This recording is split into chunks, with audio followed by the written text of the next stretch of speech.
So children, and any children that are at home, I want you to think about a time when you might have had a problem that was so big that you didn't think that you could do it. Is there any problems in your life that you've never been able to work on or fix?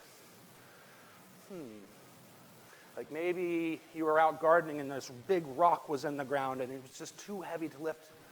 Have you found rocks that are too heavy to lift? Yeah? What do you do when you come up against a problem that's too big? Or it feels too big? What's something you could do with that big rock in the garden? Yeah?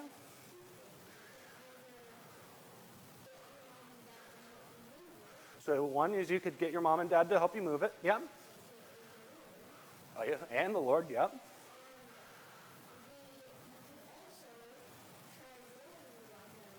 You could try rolling the rock out of the garden. Any other ways? Yeah?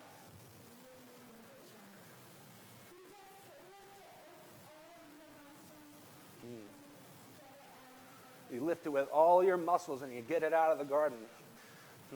Yeah? Ooh, what a wonderful idea. So you could just plant flowers around it and make it into like a fairy garden around the rock. That's a great idea. Instead of having to fix the problem by moving it, you solved it in a completely different way. That's really smart. That's really smart. Now, some problems in life seem like they're really, really impossible. And there's a story in the Lord's Word that you guys probably know about something that was too big or seemed too big for the children of Israel to face. And that problem was a giant named Goliath.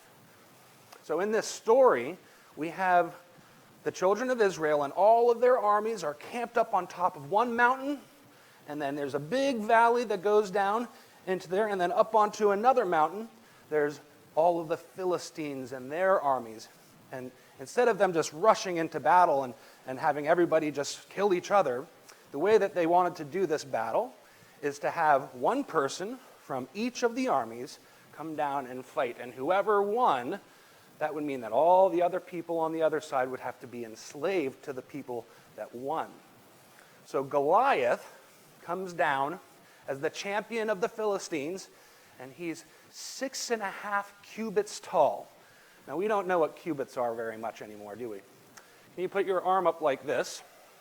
A cubit is from the tip of your finger all the way down to the bottom of your elbow and of a full-grown person. So it's about 18 inches. So this is a person that's over 9 feet tall. Now think about how tall I am and then add twice as much. Or like from my waist up, if there was another half of me on top, that's how tall 9 feet would be. This is a big guy. So the children of Israel were just frightened. This is too big. This is too big. So we're going to read our story. This is from the first book of Samuel in chapter 17. And there was a person named David. And the king at this time, his name was Saul. So David was just a young boy, maybe 13 years old. I think he's not very big, but David says to Saul, this is in verse 32 of chapter 17, David said to Saul, "Let no man's heart fail because of him. Your servant will go down and fight this Philistine." And Saul said to David, "You're not able to go against this Philistine to fight with him, for you are a youth, and he is a man of war from his youth." But David said to Saul, "Your servant used to keep his father's sheep, and when a lion or a bear came and took a lamb out of the flock, I went out after it, and I struck it and devoured or delivered the lamb from the mouth. And when it arose against me, I caught it by its beard, and I struck it and killed it." Can you imagine going after a bear or a lion as just a young boy? So it says, "Your servant has killed both lion and bear, and this uncircumcised Philistine will be like one of them, seeing he has defied the armies of the living God." Moreover, David said, "The Lord who delivered me from the paw of the lion and of the paw of the bear, he will deliver me from the hand of this Philistine." So Saul said to David, "Go, and may the Lord be with you." So let's pause here in our story for a second and think about this. Do you think you'd have the confidence at your age right now to go fight a warlord Philistine that's 9 feet tall? Not only is he just 9 feet tall, he's covered in armor. And then he has this giant spear. It says it's like a weaver's beam. So this is a spear that would be about 10 feet long and be about that wide. He's so strong he can hold a spear and use a spear that's that big. So he's sitting there. Do you think you'd feel confident going into that battle? You got one shaking kind of yes.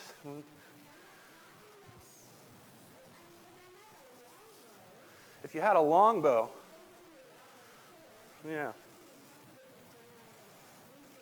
So you could shoot him from pretty far away. That's one idea. He had a pretty good idea too.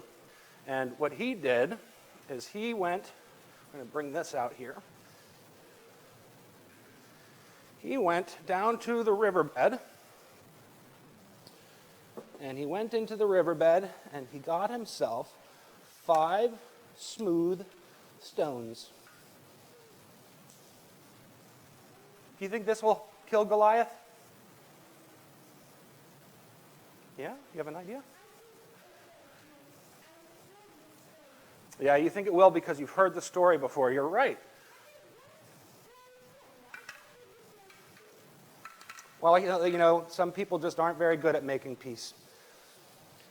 So anyways, he ends up taking one of these stones, and he goes down, and Goliath taunts him, and he says, "Oh, you're coming at me with your little sticks."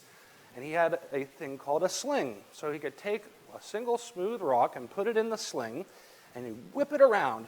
And it says that the stone went right into Goliath's forehead, and it sunk in, and he fell over. Just one shot from a smooth stone. I'm going to read that a little bit here.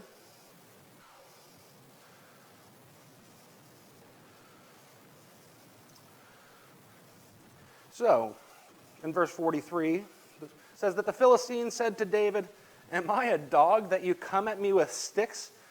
And the Philistine cursed David by his gods. And the Philistine said to David, "Come to me, and I will give you your flesh to the birds of the air and to the beasts of the field." Then David said to the Philistine, "You come to me with a sword and a spear in the name of, I came to you in the name of the Lord of hosts, the God of the armies of Israel, whom you have defied. This day the Lord will deliver you into my hands, and I will strike you and take your head from you. And this day I will give the carcass of the camp to the Philistines, to the birds of the air and the wild beasts of the earth, that the whole earth may know that there is a God in Israel." So not only did David have stones, who was he relying on in this battle? He said, yep, the Lord, right? Because he had the Lord on his side. Now, there's something special about smooth stones. Something very special about them. You know how they get this smooth? You guys want to come up and take one of them? You guys like to come take one?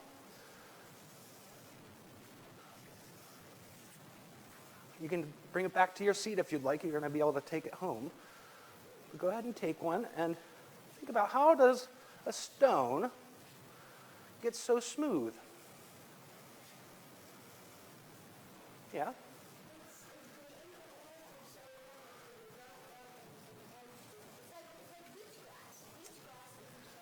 Right. So it's been rubbing against itself and against sand so much that eventually all the rough edges go away and you have these perfectly smooth stones. We have smooth stones in our minds. The smooth stones that the Lord is talking about for us isn't just something that we find in a riverbed. The smooth stones for us is when we learn the truths of the Lord's Word and we use them over and over. When we use the Lord's truth over and over and over, it's kind of like those rocks becoming smooth. And we get to know what those truths are, and when we come up against these big problems, well, I know how to deal with that because the Lord's with me. I've been practicing how to use this truth about the commandments for ages. It's not so scary anymore. David wasn't afraid. He wasn't afraid at all because he knew that the Lord's truth would be victorious. And so that's what happened. And this is something I want us to think about on this new church day, is that the Lord's truth needs to be loved. That's what it means when we use the Lord's truth, when it's being rubbed around like those rocks being rubbed together. When we use the Lord's truth, it means that we need to love them, to love those truths so much that it breaks off all of the rough edges, our ideas that might not fit together with what the Lord teaches us. And we just use them and love them so much so that when we come up against a huge problem, then we know that we have the truth to beat it. Okay? You guys have any final questions before we close? I have one.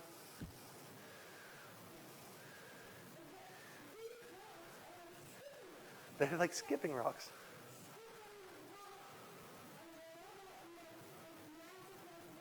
Yes, they're very much like skipping rocks. Yeah?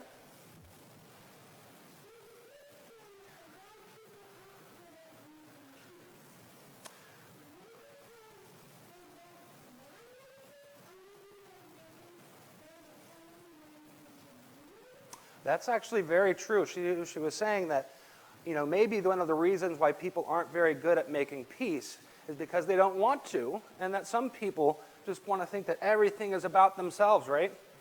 So making peace isn't very important to people who just are thinking about themselves. That's really, really insightful. Thank you. Now for a blessing on the children. The Lord give his angels charge over you to keep you in all your ways. Amen.